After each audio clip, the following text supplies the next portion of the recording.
का हो? हाँ काका, कहाँ तैयार हो? हम जाए थे फैजाबाद जिला। फैजाबाद जाता? हाँ ठीक है, यहाँ ना रह पाए। ठीक है।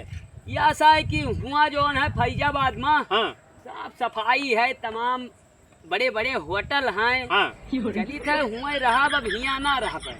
अच्छा, हुआ मन में ज्यादा निक लागत है। हाँ हुआ व्यवस्था जानो तगड़ी है। बहुत तगड़ी व्यवस्था है, पूरा वो शहर है यार। अच्छा, और का बढ़िया है। हुआ हम जाई थे, हमार कहा मानो तो तू चलो मौज करो हुआ। हुआ फैजाबाद में और का ऐसा तो है, जाए को तो जाओ, हाँ लेकिन हम बिहार न जाबे। हाँ हम गोंडा छोड़ के हाँ कहूँ न जाबे। ठीक है। जन तो कहे का हाँ फैजाबाद कतनो बढ़िया सोने हो जाए, हाँ चाहे जोन हो जाए, हाँ लेकिन एक नंबर पीछे है, वो 42 है 43 है। हाँ अब पीछे जावा जे यार, आगे चलेगा कि पीछे चला जाइए। ये अपन कोंडा यूपी 43 है। 43 है, वो बैलसे है, वो भाई पीछे चाहे इतना नीक हो जाए तो का गोंडम लगी है?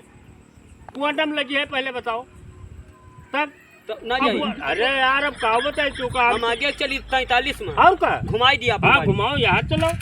मैंने हुआ जब 42 में गुजरबो, हाँ? मैंने आगे जाते कि हुआ पीछे जाते। अच्छा वो यूपी 42 है, हाँ अरे? अपन 43 है यार। अपन गोंडा और का 43 क्या? एक नंबर ज्यादा है। अरे तब तो गोंडा ना छोड़ी, ना ही गोंडा भूल के ना छोड़ो, देखो नहीं बहुत परेशान हो जाबो। तो हम जाई फिर मौज करी। मैंने भला बताओ पीछे जावा जाता, आगे चला जाता है, हमारा सबका नंबर आगे है। तो चलो वहाँ पीछे खड़ा हो वो, ध्यान नहीं आओ तोरे का तो मन ही नहीं देखा, जाओ भागो यार।